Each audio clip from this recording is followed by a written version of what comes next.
Yay, it works. Okay, cool. Sweet. Awesome. Hey everyone, That'll- I have with me Julie Saad. She helps with ADHD in particular with women, and she uses the kind of keto primal diet as well as other practices as well too. So yeah, so how did you kind of, I guess, get kind of started in this, or what's kind of your background? How do you get started in this well, coaching? hey, Jared. Thanks for having me on your show. The way I got started, I think, is probably pretty similar to the way a lot of people get involved in, the healthcare field, which was that a personal experience. I was working as an online English teacher, and I was overweight and I wanted to lose weight. Somehow I heard about the ketogenic diet. I don't even know. I think it popped up in my YouTube feed or something. And so I thought, well, what's this? Let's try it. I've tried literally every other diet. I've been, fat thin, and always stressed about food and always hungry. I've literally tried them all. What's one more diet going to do? So I tried it, not thinking it was going to do anything. And I dropped 50 pounds like that in just over 3 months. I thought, wow, cool. I can wear crop tops again. Hallelujah. But then funny thing happened also, which was that my ADHD basically just went away. I would say it's about 95% gone now. And I thought, well, that's weird. Is that from the diet? It can't be, can it? So I started looking into it, and it turns out that I'm not the only one that this has happened to. The ketogenic diet has helped a lot of people with a lot of different mental health issues. And so I said, well, I can't keep this to myself. This is way too cool. So here I am. And my mission now is to spread the word about this and to help as many people as I can, you know, cure is maybe not the word, but reduce their ADHD symptoms through the use of the ketogenic diet. Nice, nice. So about when and kind of how were you diagnosed with ADHD? Okay, I was diagnosed in the most ADHD way ever.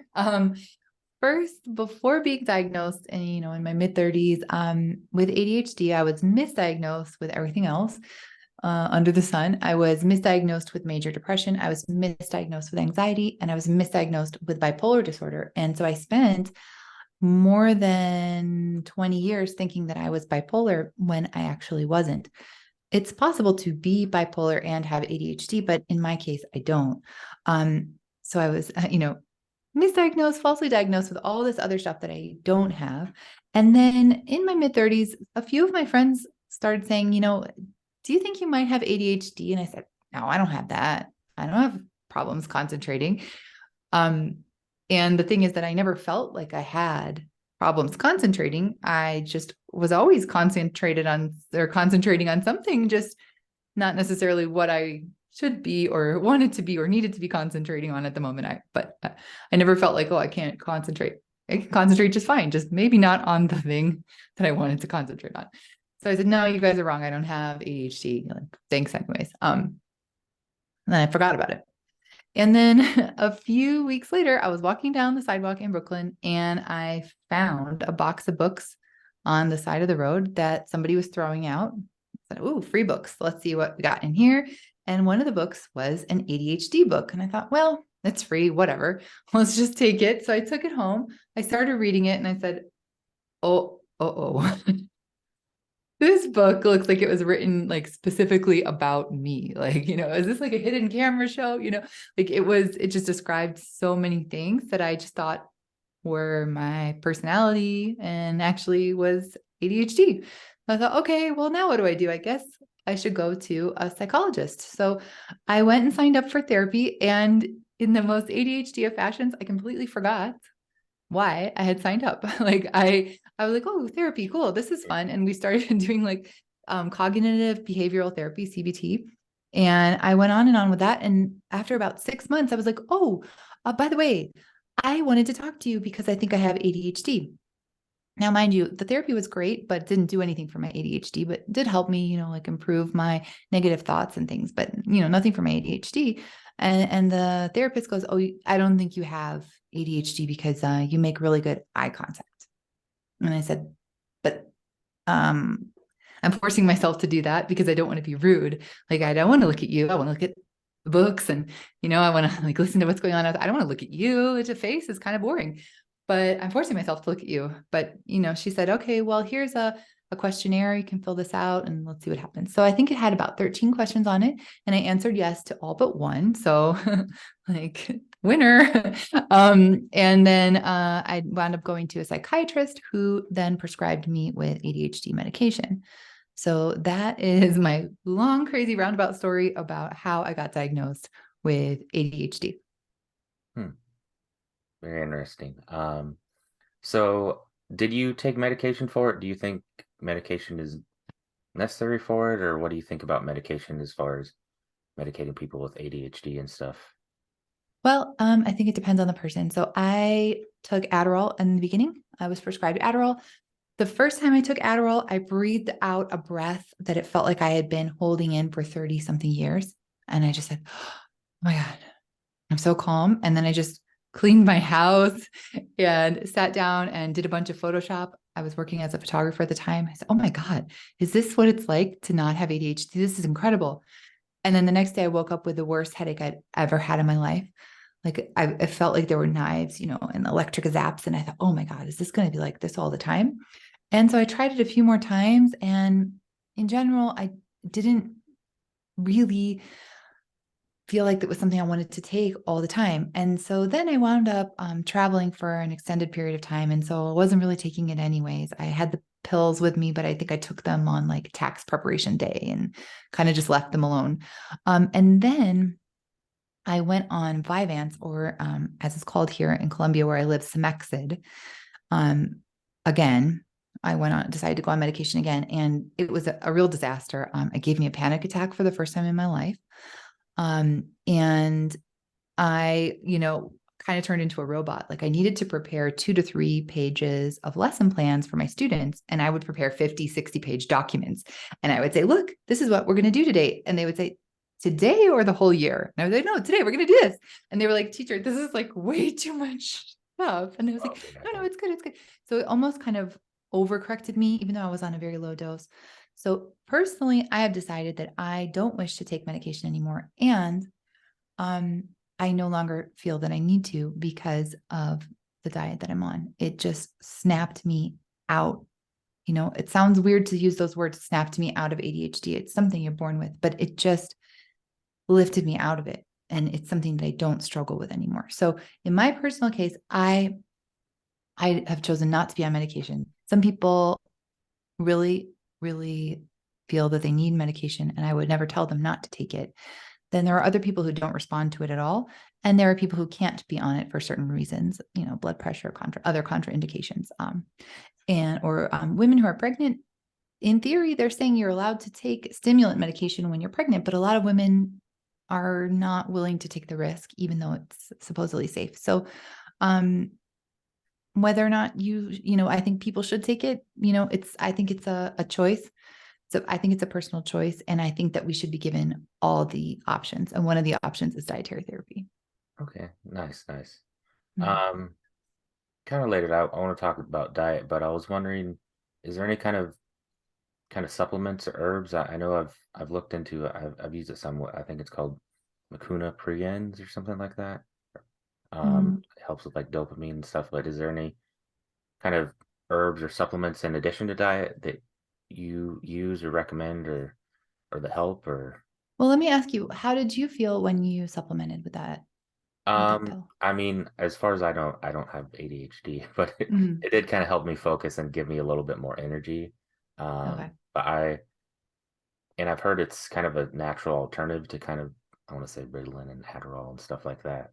Because that's what I Interesting. kind of, because I'm still dealing with like kind of fatigue and stuff like and brain fog, but Mm-hmm. it seemed to kind of help me out. But I was just wondering if you've used that or anything similar, like herbal I wise. personally, so I'm going to ruffle some feathers. I personally think most of the supplements are BS, Okay, yeah, frankly. That said, I'm happy to be proven wrong. I'm always happy to be proven okay, wrong. I was on a forum the other day, and a lot of parents were saying that they were putting their children on saffron. So I was looking into saffron, and I saw a couple little studies here and there, but one of the studies was funded by a company that sells saffron pills. So I was like, I'm still looking to see if I think saffron is, Oh yeah, yeah, yeah. is something doable, because the study was like, saffron is as effective as Ritalin. And I was like, is it really? Like, if it were really that effective, like, wouldn't everybody be on it? So in terms of supplements, in terms of herbs and things like that, I haven't come across anything that I would personally recommend. The supplements that I take are very, very few. The only one I take with any real frequency is iodine. And that's not because of an ADHD thing. It's because iodine is something that is very hard for us to get in our diets, especially if you don't live, by the sea. So I take iodine just because it's one of the few things that's really missing in most people's diets. And then, I take sometimes electrolytes, sodium, potassium, and magnesium, just because as somebody who's on a ketogenic diet, I tend to need a little bit more electrolytes than somebody on a high carb diet. So I will occasionally supplement with electrolytes if I'm not getting enough from my food. But other than that, it's focused on the food, really. And that's what I encourage people to do. Yeah. Okay. Yeah. So, kind of like, I know your keto diet, but what kind of diets do you think work best for ADHD? Do you think keto, or do you think there's anything else out there that helps, or is it kind of just keto and primal and stuff? I would say the ketogenic diet is kind of like the gold standard right now. So keto is great for ADHD. It was originally created as a treatment for epilepsy. And so if you look into it, a lot of drugs for epilepsy are used to treat other mental conditions. So it makes sense that the diet that treats epilepsy could also treat other mental conditions. So keto is kind of the gold standard. However, some people can go on a paleo diet, which is, like a primal or paleo diet. And what I have heard from other practitioners is about 50% of people who go on something like paleo or primal will see some resolution of symptoms. So it will work for some people. So in some cases, it's just getting a lot of the crud out of there, like this kind of, processed stuff. But for other people, they really need to be on this this kind of ketogenic diet, which is like a diet that kind of mimics fasting and also mimics the way our ancestors ate, is another way of looking at it. And so that one works. And carnivore. Carnivore is basically a version of a ketogenic diet, usually, depending how much protein you're eating. It's pretty close in macronutrient ratios to a ketogenic diet, except that it's a zero carb diet. But a lot of people have success on a carnivore diet as well. But it's not necessary to go on a carnivore diet in terms of fixing mental health. Okay. Kind of related, but how kind of strict do you need to be with the diet? Is it like all the time, or can you take like kind of I guess a break meal, or what is it? A cheat meal? Yeah, cheat meal. That's what. Yeah, cheat meal or cheat day or something like that. Or So I would say that it really depends what you're doing it for. So if you're just doing keto for weight loss, because a lot of people just do keto for weight loss, or, to fix kind of some of their metabolic syndrome symptoms, then that group doesn't need to be as strict in general. Those of us who are doing the diet for mental health, unfortunately, especially in the beginning, we want to try to be a little bit stricter. And having a cheat meal can really set you back. Like, you can be out of ketosis for 2-3 days, even longer, depending, how much you cheated. So it's a little bit tricky, because it's a diet that where we want to be in a ketotic state for a decent amount of time, a sustained period of time. And, especially if you're, working with your prescriber to adjust your medications, as you may very well have to if beginning a diet like this, we want to have something pretty stable. So I wouldn't recommend, everyone is an adult, they can do what they want, but I would not recommend a cheat day, especially, and a cheat meal, not really. If you're having a couple little pieces of fruit here or there, something like that, okay, it's not the end of the world. If you have a bite or two of somebody's birthday cake, okay, I'm not calling the cops on you, but we don't want to really be going all over the place with this diet. It's meant to keep you in a ketotic state, especially at the beginning. As you move on, we're talking 3, 4, 5 months later, then you can start to relax and really see, okay, what's the kind of threshold that I need to be at to maintain the benefits that I've achieved. But in the beginning, sorry to break it to you, but it's better to be on the therapeutic grade version of keto, which is pretty strict, and not to cheat is what I would recommend. Okay. Nice, nice. Mm. Um, so do you need to kind of, I guess, kind of track your food or like keep macros or kind of track carbs and stuff like that? I know I mean, I've kind of been on that diet, but I've never really tracked it myself. But is that something you do or recommend for Oh people or? yeah. So there are a few different ways to go about it. And so, well, when you did it, what worked for you? Like what was the easiest way for you to do it? Well, I kind of more did paleo, but I kind of know like, what's kind of high carb and stuff like that. It would mostly be like probably vegetables and protein and stuff like that and fat and maybe a little bit of Mhm. fruit. But I know for if you're doing keto or carnivore, it's a bit more restrictive because you want to get the carbs as low as possible. But Mhm. Exactly. And how did you respond to paleo? What did you notice any differences? yeah, I mean, when I first started, I lost quite a bit of weight. I've Okay. had kind of some health problems come up, but I'm trying to resolve them with some other things. But I've never really used like an app or kind of wrote it down or anything like that. But yeah, Yeah, for paleo, you don't have to track your macronutrient ratios. That's a little bit less intense, right? yeah, For keto, you're going to hear different things. There's a doctor called Dr. Eric Westman. He's really famous in the keto space. And he says, no, you don't have to track it. Just use my food list. And so he has a list of foods. But he isn't really in the mental health space. He's more trying to help people with their blood pressure, losing weight, things like that. When you get into the mental health space, we tend to say track it because we want to be precise, yeah, yeah. we're talking about, the way that you feel and the way that your mental health is. So we don't want to be kind of like vague and things like that. So I definitely recommend tracking it in the beginning. In the beginning, I tracked everything, in my little app and stuck to my ratios pretty religiously. Now, I've been on the diet almost a year now. Oh, it's almost my ketoversary. I've been on the diet almost a year now. And I don't really track. I track maybe once a week at the most, just to see, hey, what was today like, just to see what I'm doing. And I'm no longer on the strictest version of keto. I'm more on what's called like a modified Atkins diet, which is like keto with a little bit more protein. It's still pretty low carbs. So I'm more on like modified Atkins with kind of like a carnivore flavor to it, in that I don't eat as many vegetables as I used to. Um, and so I don't feel the need to track. If my symptoms ever come back, then I'm going to track. That's the first thing I'm going to do, is get back and start tracking and see and go back on the strictest therapeutic grade version of keto and see if that, knocks me back into where I am now. Okay, nice, nice.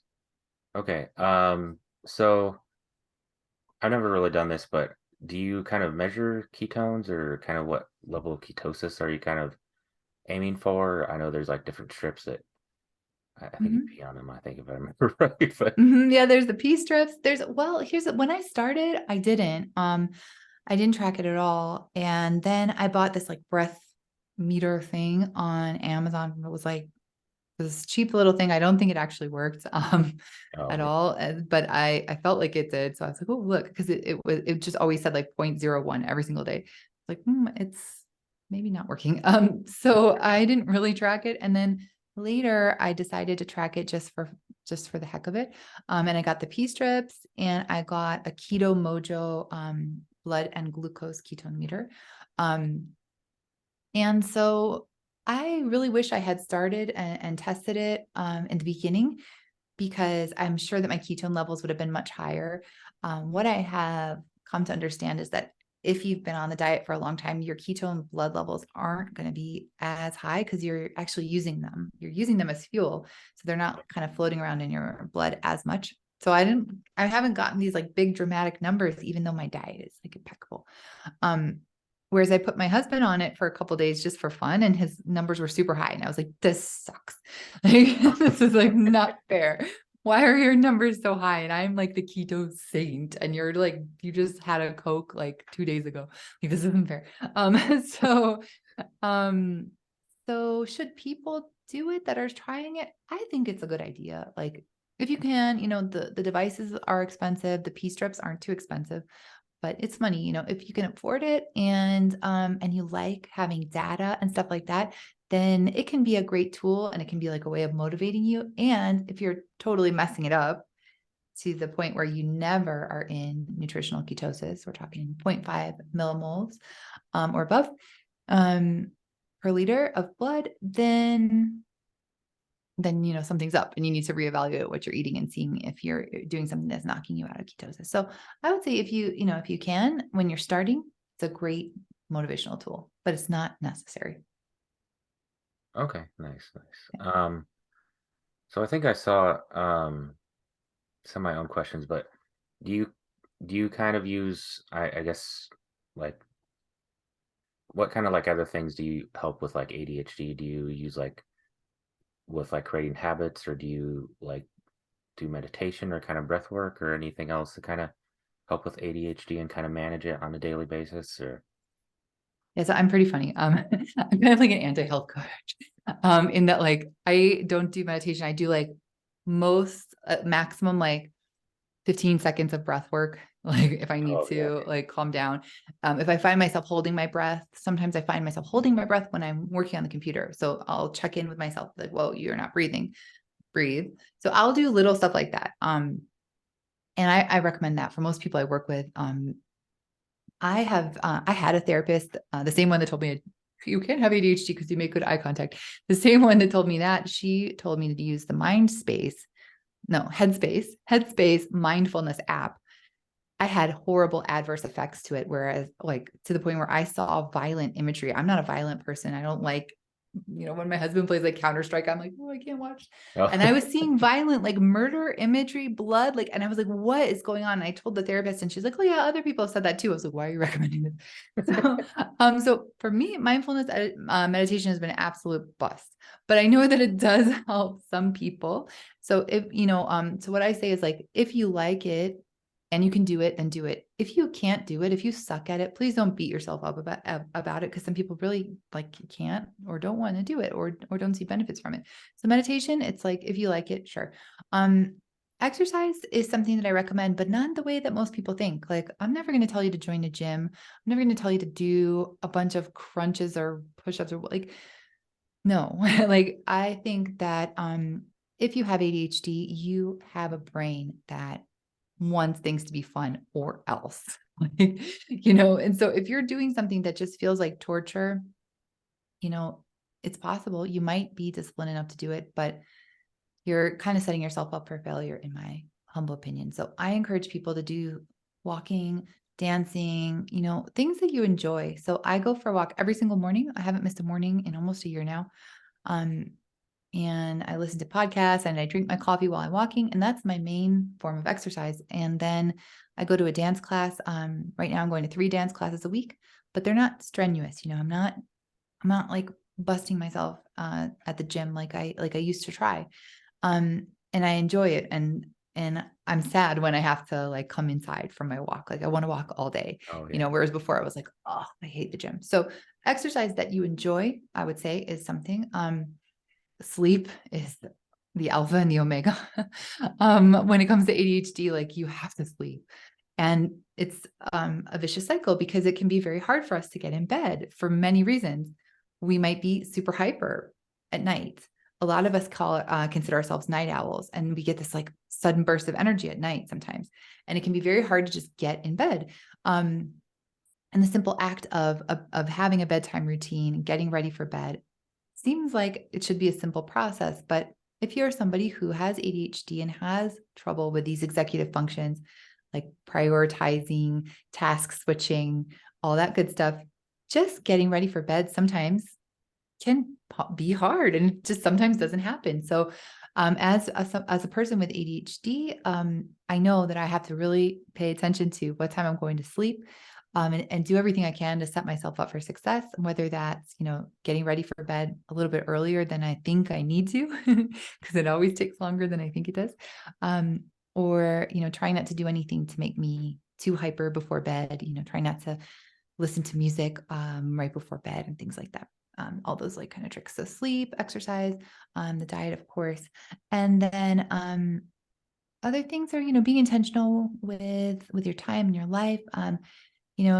How many times do we say things like, oh, I want to read more. and we don't. So finding a way to put that on your calendar. Or I want to, I want to meet more people, but you didn't really make a plan for how. So adding that kind of intentionality, to your life is a big part of what I help my clients with as well. And then just overcoming the little things like procrastination and stuff like that is a big part of it too. Okay, nice. Kind of diet related, but I know like, do you recommend kind of, I guess, coffee or kind of other kind of stimulants, or do you think that helps with ADHD, or do you think coffee is like healthy? Because I don't really drink coffee. I drink kind of more kind of like matcha and stuff like that. But I guess tobacco could also, although I don't think that's really good for people either.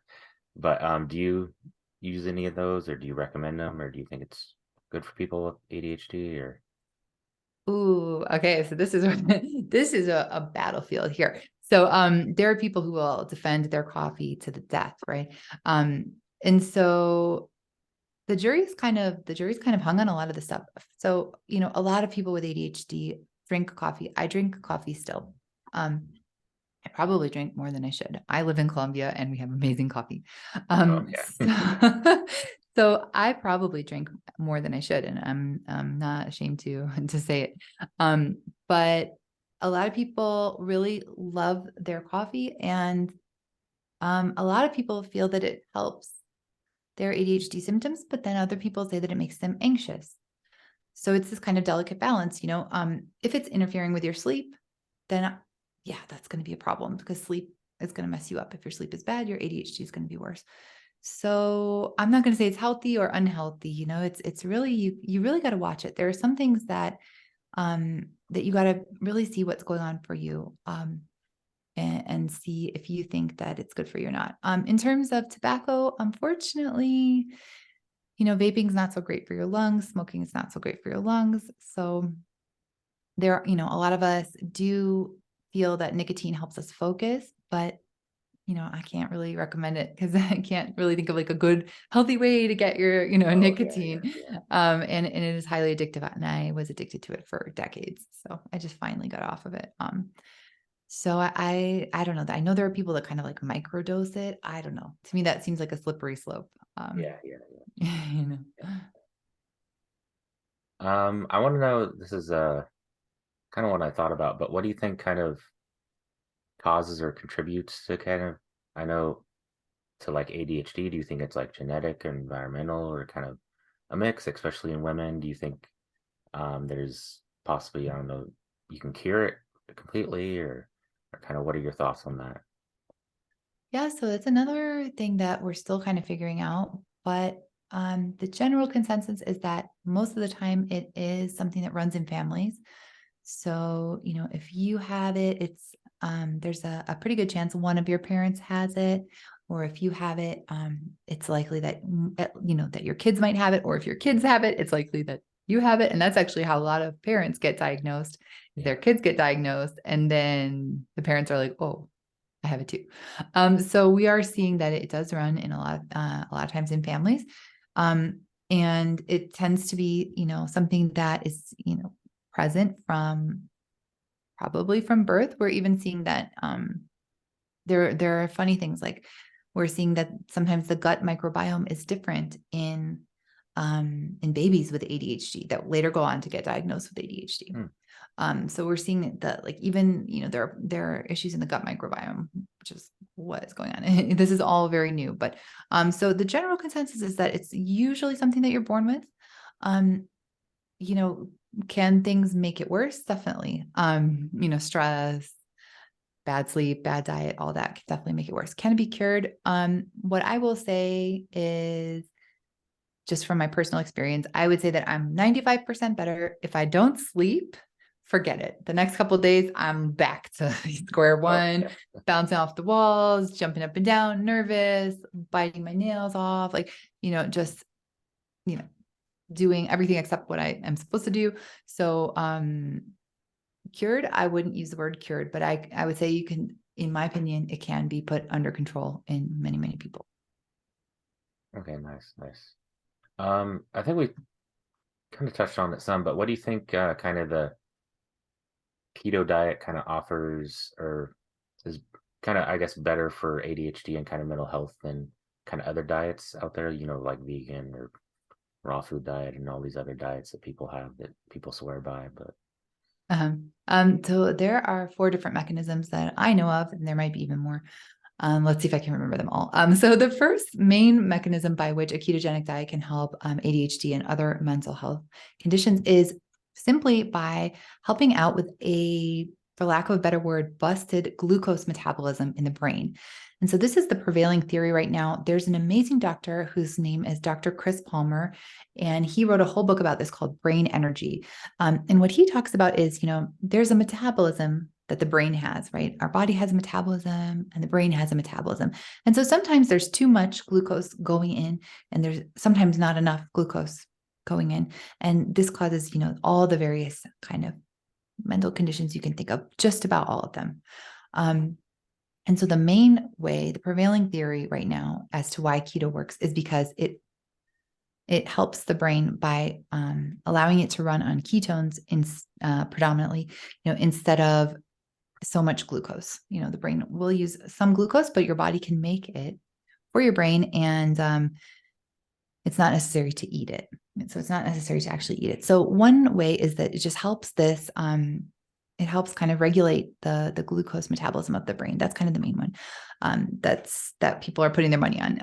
Another one is that it's an anti-inflammatory diet. And so, the brain itself can be inflamed. And so keto reduces inflammation in the body and in the brain, and that can help too. The third one is the gut microbiome. So keto does help the gut microbiome. And I don't know how much you know about this, but you know that most of our serotonin, for example, is made in our gut. So our gut is important for our brain. It's like they call it the second brain. Oh, okay. And so that's that one. And then the fourth one, yes, I remember them all. The fourth one was that it can help with the production of many of the neurotransmitters. So they've done studies to look at, for example, GABA levels and dopamine levels, and they have shown that people on ketogenic diets have these levels kind of where we want them to be. Not too high, not too low kind of thing. So those are 4 different mechanisms. There may be more, there may be, other things we haven't even figured out yet. And that's why it helps. And then you can go further and look at it in another way. This diet was originally invented as a treatment for epilepsy. And the reason it was invented as a treatment for epilepsy is because epilepsy has been known to respond to fasting since the time of Hippocrates. So way back in the day, they were already using fasting to control epilepsy. And so this is a diet that mimics fasting. But I would go one step further, and I would say that not only does it mimic fasting, but it mimics the way that we used to eat pre-farm times, which was, high fat content. We were generally eating these big old animals, we weren't really eating a ton of carbs. And we weren't eating all the time. We were, kind of eating these big meals and then resting in between. So I think it's really a natural way of eating. Some people say that's such an extreme way of eating. Actually, I believe that it's a quite natural way of eating. And I plan to be on some form of ketogenic diet pretty much for the rest of my life. All right, nice. I want to ask, what is it? What do you think people have, like, kind of, I guess, misunderstand or kind of misconceptions about ADHD, especially, I guess, dealing with it, but being diagnosed and anything around it kind of surrounding? What do you think? What do you think about that? Oh my gosh, there are so many. It's I would say one of the most kind of misunderstood, and strangely, it's overdiagnosed and underdiagnosed. So, like, how is that possible? But it's like there are people that don't have it that are being diagnosed with it, and there are people that have it that are not being diagnosed with it. So we're just kind of messing up left and right here with the diagnoses.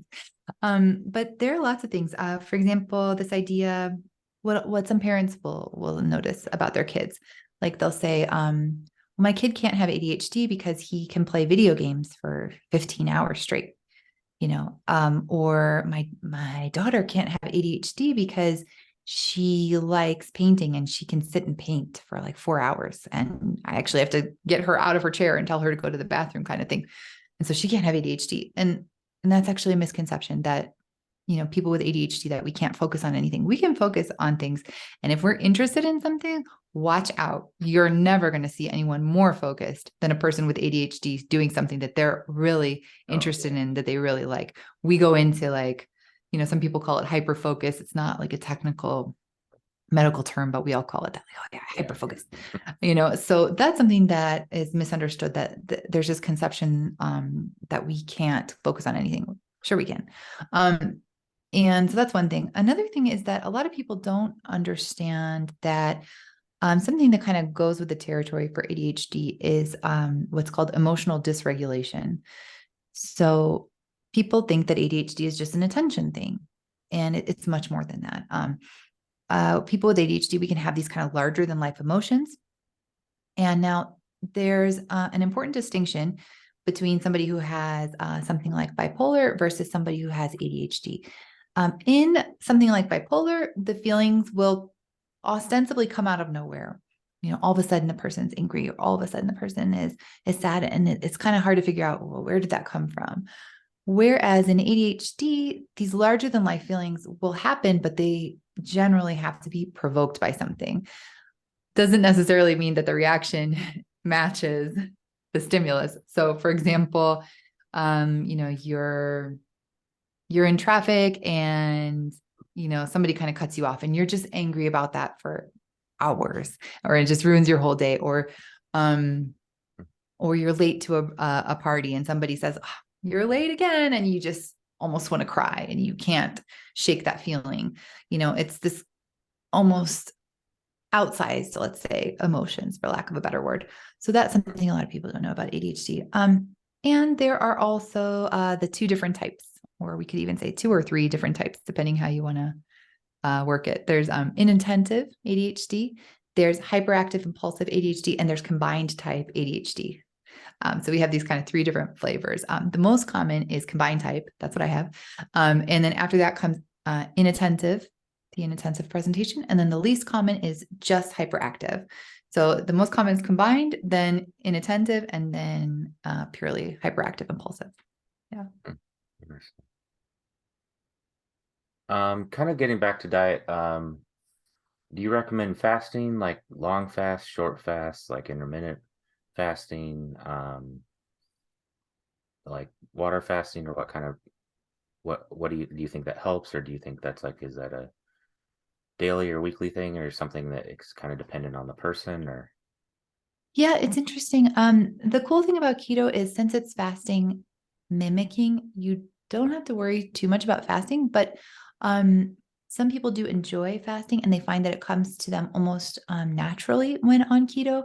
And so that, going back to this idea of, should you test your ketones or not? If you decide that you're not going to test your ketones, one way to know that you're in ketosis is that you might find yourself kind of forgetting to eat, or it being lunchtime and you're like, oh, I could take it or leave it, like not feeling this kind of, clockwork like hunger before, like you did before.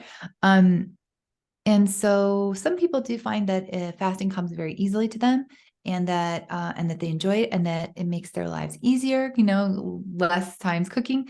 So I would say that it really depends on what works with your lifestyle, what you want to do. And I have heard all sides of the story when it comes to fasting. I've heard people say that it's great, it's the be all end all. And I've heard other people say, like, that's too much stress on your body. You shouldn't be doing that to your body, or it's gonna, stress it out. So I've heard all sides of it. I do intermittent fasting basically daily. Like I pretty much don't always eat breakfast unless I have something going on at lunchtime. So I usually skip breakfast, but that's just, what works for me.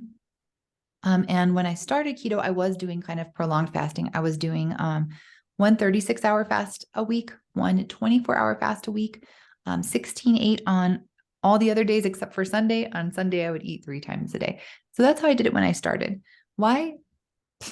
Just because. So my answer, because I felt like it. So you're going to hear people that say fasting is great. You're going to hear people say not to do it. So I think it's fine if you want to do it. if you're going to do a fast that's longer than 36 hours, you need to look up something called refeeding syndrome, and you need to be breaking your fast appropriately. But if it's shorter than 36 hours, you're not going to have to worry too much. Just make sure you got, your electrolytes, your hydration, and you should be in good shape. Nice.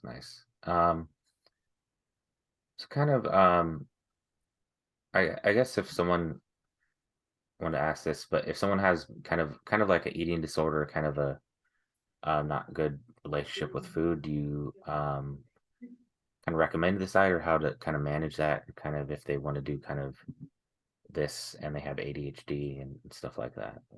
In the case of an eating disorder, it's always advisable to be working with someone who's trained to handle eating disorders. And this is where it gets really controversial. A lot of people in the kind of standard guidelines will say don't put anybody with any kind of eating disorder on keto because it's a restrictive diet. But then here's what we're starting to see. We're starting to see people have success overcoming anorexia, overcoming binge eating disorder, overcoming bulimia when going on a ketogenic diet. So it's kind of tricky because here the guidelines are saying don't put anybody with an eating disorder on this diet, but the diet's also reversing these disorders and alleviating the suffering in these people that have these disorders. So it's like, you gotta, you have to be careful. Obviously, eating disorders are no joke. They're serious. They can be very deadly. So in that case, I wouldn't say, no kind of DIY. You want to be working with somebody who is trained and equipped to help you with the eating disorder. And it may be very difficult to find somebody who will agree to put you on a ketogenic diet if you have an eating disorder, but there are practitioners out there. Okay, nice. Let me see.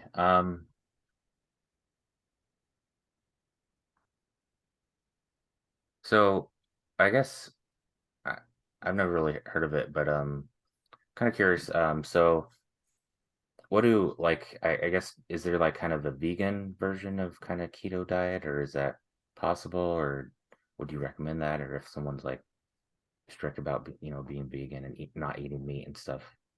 But So back in the day, I was a hardcore vegan, like hardcore. I wouldn't even wear leather. I wouldn't even wear silk, wool, nothing. I did that for about 13, 14 years. After that, I was a flexitarian. I got extremely sick. I had vitamin D and vitamin B12 deficiency. My ADHD was off the charts. I had horrible PMS. I wouldn't recommend vegan for anyone. That said, it's possible. It's possible to do a ketogenic diet as a vegan. It's not easy, but it is possible. It's easier to do it as a vegetarian.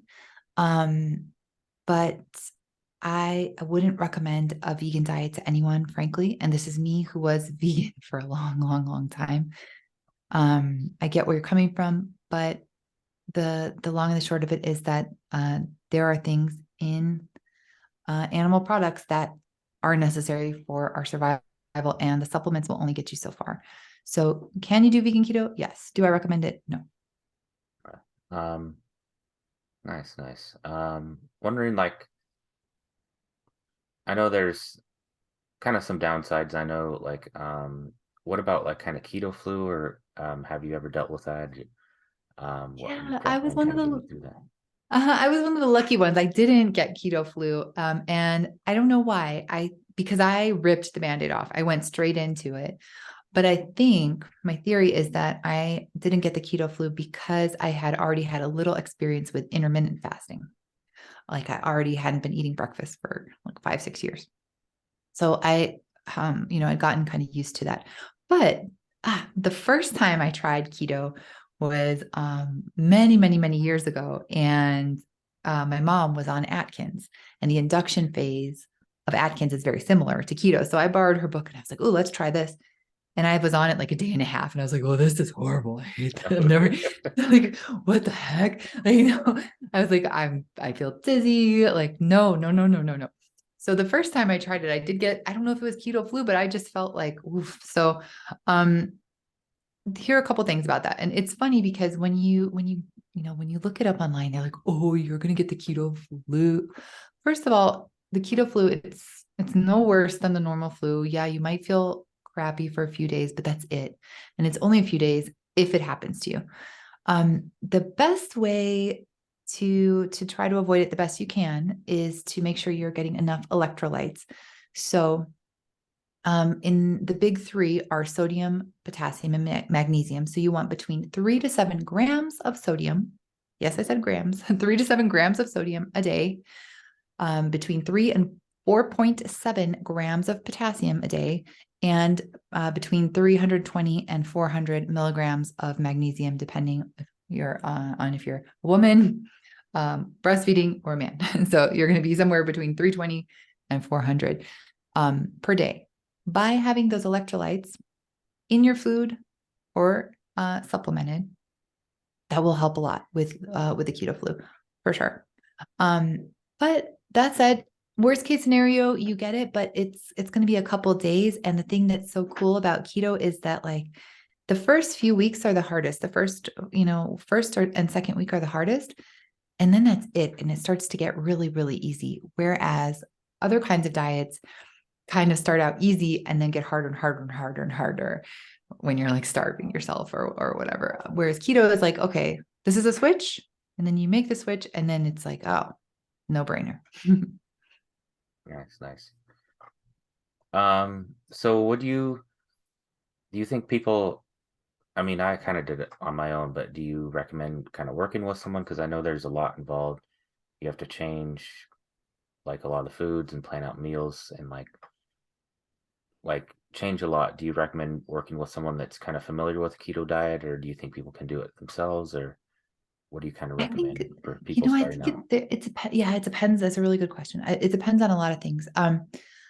Let's talk about a few things. If you are taking any kind of psychotropic medication, you at the very least need to talk to your prescriber and tell them, hey, I'm starting this diet.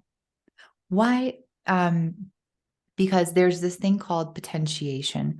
And what that means is that your medication may become stronger. Like it might just kind of like start working, let's say, better than it normally does. And so that's important to be aware of. So if you're starting this diet and you're taking any kind of, we're talking antidepressants, anything like that, antipsychotics, you want to read the label and look at all the side effects. You want to make your prescriber aware of this.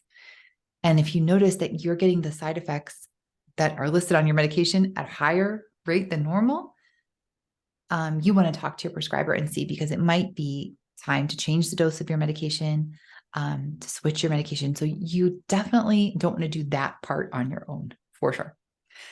If there's any kind of medication you need to keep an eye on that and have your prescriber be completely aware of that.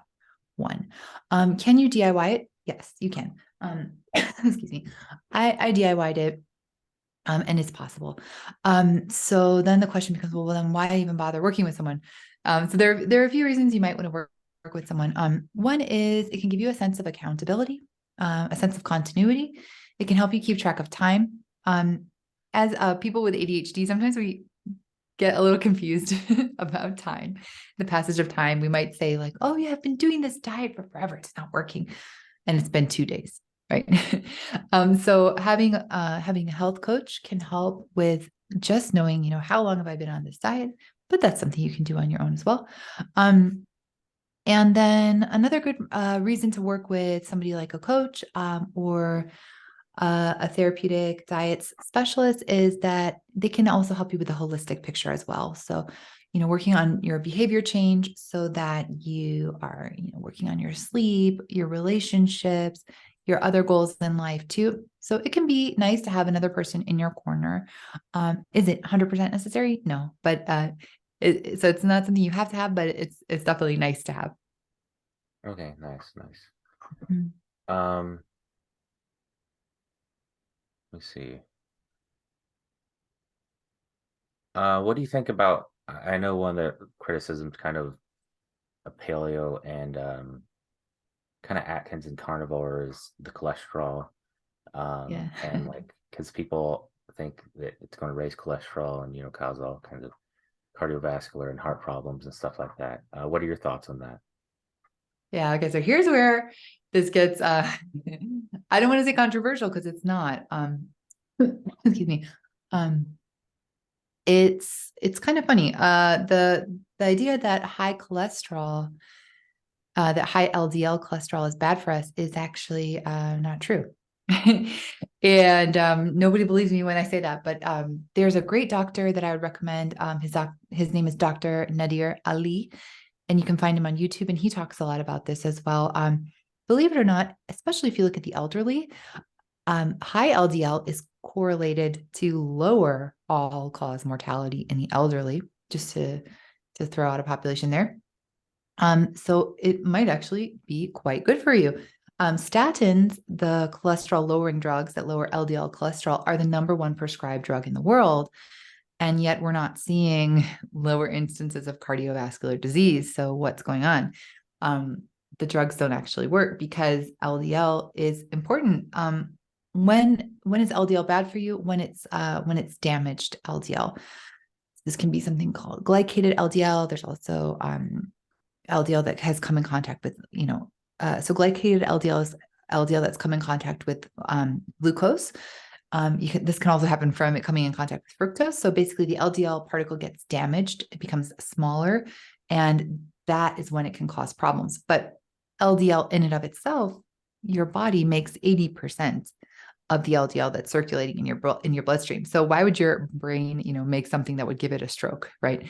LDL in and of itself is not bad for you. And so many people do see their cholesterol go up, their LDL cholesterol, when on a ketogenic diet, especially in the beginning, and especially if they're losing weight. And a lot of people will hear their doctors absolutely freak out. Oh my God, you need to go on a statin, or you need to stop this, you need to go vegan, and so I would refer you to a great book, which is called The Great Cholesterol Myth. And then this is where it gets tricky, because your doctor might tell you, no, you can't eat like this anymore. But meanwhile, you feel great, and you're losing weight, and your mental clarity is improved, and you've got your doctor saying, no, you can't do this. So it does cause a lot of stress for a lot of people, because they feel amazing and their doctor is telling them, no, you can't do this. So then how do you know, if you're having these problems? You want to look at different kinds of tests. So you can get a test that actually does measure to see if you have these kind of damaged LDL particles as one way. You can look at, scans to see if you actually have calcium, if you have plaquing in your arteries, actually looking at that. But just looking at LDL cholesterol on its own, it's pretty much meaningless. Oh, nice. As far as the diet goes, do you think, how long before you kind of see results? And do you think this is for everyone on ADHD? Does it kind of take time, or is it kind of dependent on the person and their kind of biochemistry and stuff? Or It can depend a little bit. It's crazy how fast it works. A lot of people begin to see results within the first 2 weeks. And it's not like, oh, I just feel kind of, it's a dramatic shift that you feel.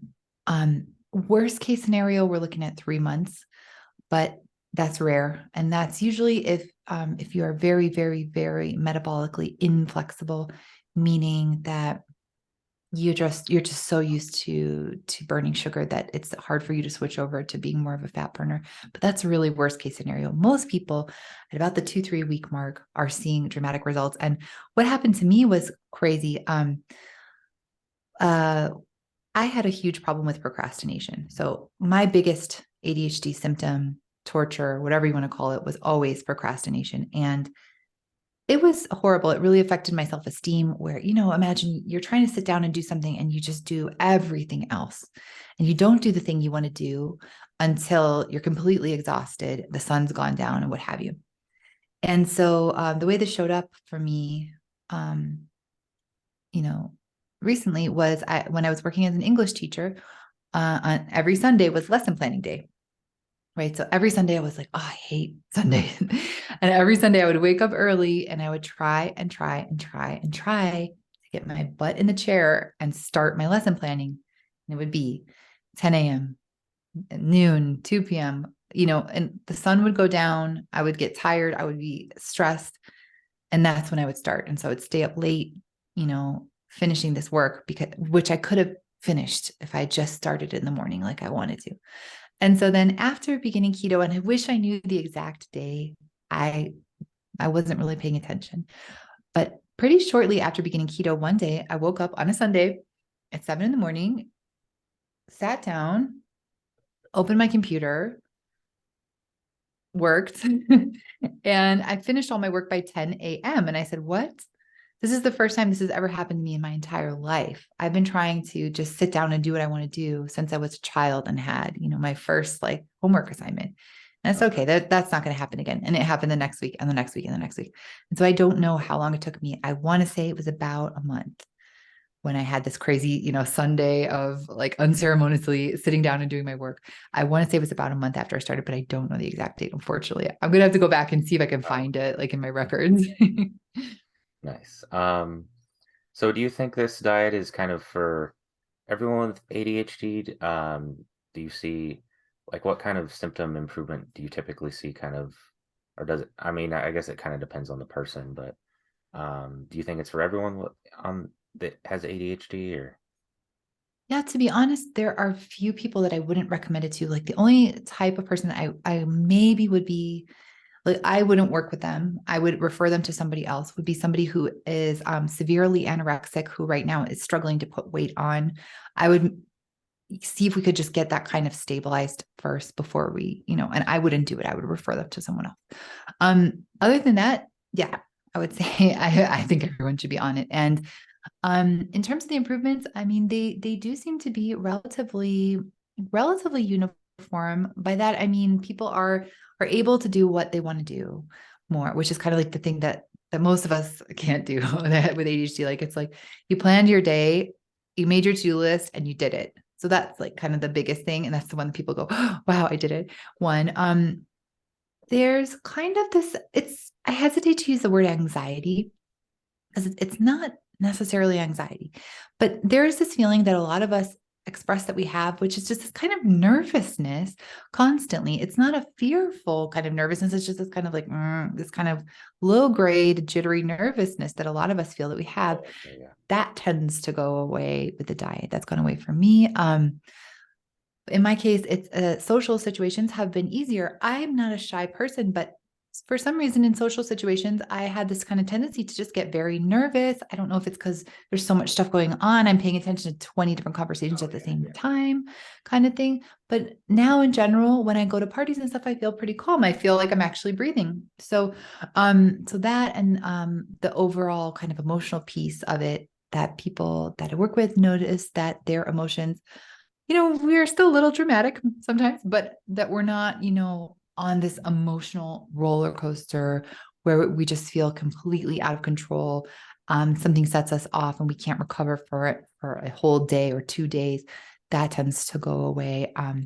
And impulsivity tends to go away too. So that like, if somebody says something and you have that little millisecond where you breathe and you say, maybe I shouldn't say the mean thing I want to say to them. I've noticed that's greatly reduced, which is really great because that tends to get us in trouble. The mouth just saying something and later like, why didn't I just zip it? So the lip zipping ability has also been improved as something that I've noticed. Oh, nice. I think that's kind of about all the questions that I have and that you kind of provide me. Is there anything else you kind of want to add or talk about briefly or? Well, I just want to add that kind of the common like objection that I hear when I tell people about this is like, oh my God, I can't do this. I can't give up bread. I can't give up sweets. Oh my God. Like I simply can't do it. And so, okay, really, I understand because I was like that too. I was a big time sugar addict. Bread. Oh my God. During the pandemic, I was making loaves of bread and eating them by myself. I get it. But try if you can. Try it. No one says you have to do it for forever. Can you try it for a week? Can you try it for 2 weeks and see, or 3 weeks? And see if you can make it past those first couple of weeks, because those are going to be the hardest weeks. And that's when you'll start to see a change, hopefully, is around week 2, 3, 4. So I would say to anyone who thinks it's just impossible is just try it. Cause really, there are so many benefits, to this way of eating. And, we think it's extreme, but I personally have, after having, made the switch, I feel like it's extreme not to do it. Oh So yeah. that's kind of what that's what I would kind of say about it. Yeah. Thanks. Yeah, I appreciate you coming on the podcast. I think you're the first guest I've had on in quite some time because I kind of took a break from the podcast, but I've done kind of my own episodes. Yeah, I appreciate you coming on. It's really interesting to talk about you, and I'm pretty familiar with it, kind of the paleo diet, although I don't have ADHD, but it's nice to hear your perspective and everything. And you know, I believe you're Primal Health Coach. I think Mark Sisson's program is, I believe, Um, right? what I did with them was I'm a certified, and I always mess this up. It's like the most complicated name of a certification, and I'm getting nervous just thinking about it. I'm a certified functional therapeutic diets specialist. I did it. Okay. Okay, And nice. Yeah. that's through the Primal Health Coach. So Oh yeah, yeah. that was a certification program that was dealing with diets that have a therapeutic purpose. And so I did that certification through the Primal Health Coach Institute. It's a really amazing program. I recommend it to anybody, whether you want to do this professionally or not. And then I'm also certified as an all around holistic health coach. Okay. And in August, I'm going to be studying with Dr. Georgia Eid. She's one of the oh my God, I don't even know what word to use for her. She's one of the geniuses in this space for keto for mental health. She's like one Oh, of nice, the nice, nice. masters, let's say. And so I'm going to be studying with her in August. I can't wait. I wish it were August now, but Yeah. only 6 more weeks, and then I'll be studying with her too. So, Nice. so yeah, so that's kind of my formal education in the healthcare sphere. Yeah. Okay, nice, nice. Yeah. Yeah, thanks for coming on, and episode might be on, or might be a few weeks before I get uploaded or anything, but thanks for coming on and everything. Oh, thank you for having me. It was great talking with you and hearing, in your insights about this too, because I know that you know quite a lot about this too. So it's good to talk to somebody who knows about this stuff. Yeah. And are we stopping the podcast now? Or Oh, the yeah, yeah, official yeah. Or thing? so, Okay. Okay. Are you currently, you're currently working as a health coach, right? yeah, kind of. I'm kind of, I'm trying to kind of find my niche and Uh-huh. everything, Cool. but yeah. Cool, cool, cool. And are you interested in mental health or? Um, I kind of,